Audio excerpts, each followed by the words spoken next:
The tale of the Nazi gold train is a captivating legend that has intrigued historians, treasure hunters, and conspiracy theorists for decades.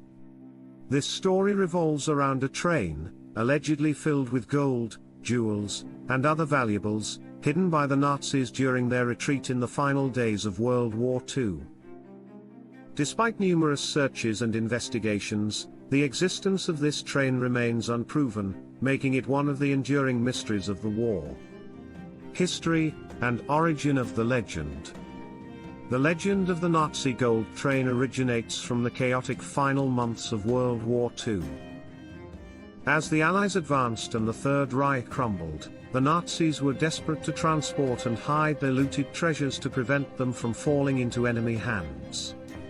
The story suggests that the train departed from the city of Breslau, now Wrocław, Poland, and vanished somewhere in the mountainous region of Lower Silesia, possibly near the city of Wałbrzych. Contents of the train. According to the legend, the train was loaded with vast quantities of gold, precious gems, art, and other valuables. These treasures were reportedly stolen from Jews and other victims of the Holocaust, as well as from occupied territories across Europe. The sheer volume and value of the contents have fueled the myth, suggesting that it could be one of the greatest treasure troves ever hidden. Route and disappearance. The supposed route of the Nazi gold train has been a topic of much speculation.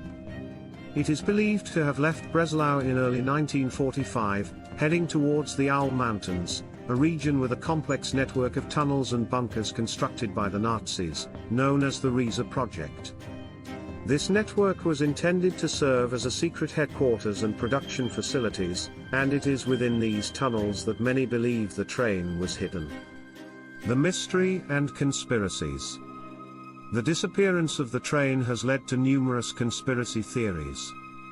Some suggest that the train was buried in a secret underground tunnel, while others believe it was sunk in a lake or hidden in a remote area to avoid detection.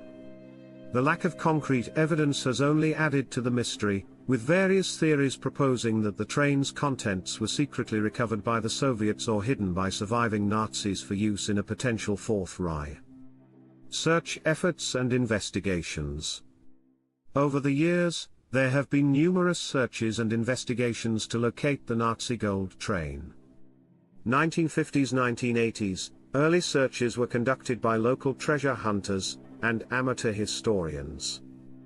Among the notable individuals involved were Andreas Ulrich, a journalist and historian who wrote extensively about the legend, and Johann Bülow, a German businessman and amateur treasure hunter who funded several expeditions. Their efforts, however, yielded no significant findings. 2015, interest in the Nazi gold train was reignited when two amateur treasure hunters, Piotr Kopper and Andreas Richter, claimed to have found evidence of the train's location using ground-penetrating radar. This led to extensive media coverage and new excavations near Wałbrzych. However, these efforts ultimately proved fruitless. Recent excavations, despite advanced technology and considerable resources, no conclusive evidence of the train's existence has been discovered. Recent developments. In recent years, the search for the Nazi gold train has continued, albeit with diminishing intensity. Modern technology such as ground-penetrating radar and magnetic surveys have been employed, but the results have been inconclusive. The Polish government has also expressed skepticism, stating that there is no credible evidence to support the existence of the train. Skepticism and criticism.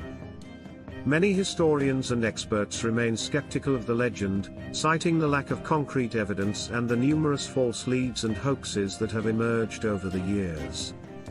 They argue that any valuable items the Nazis tried to hide would have likely been discovered by the Soviets or other Allied forces during their occupation of the region. Additionally, some critics suggest that the legend has been exaggerated and sensationalized, detracting from the true historical context of the events. Cultural impact. Despite the skepticism, the legend of the Nazi gold train has had a significant cultural impact. The story has been the subject of numerous books, documentaries, and even fictional stories, adding to its mystique and allure, such as Nazi Gold, the sensational story of the world's greatest robbery, and the greatest criminal cover-up by Ian Sayer and Douglas Botting, The Amber Room, The Fate of the World's Greatest Lost Treasure by Catherine Scott Clark and Adrian Levy, the documentary Nazi Gold Train, which aired on the Discovery Channel. Certain areas in Poland, particularly around Wałbrzych, have become popular destinations for treasure hunters and tourists fascinated by World War II history. The legend continues to capture media attention, with periodic news reports and updates on ongoing search efforts. The legend of the Nazi Gold Train remains one of the most intriguing mysteries of World War II, blending history, myth, and the allure of hidden treasure into a compelling narrative that continues to capture the imagination of many.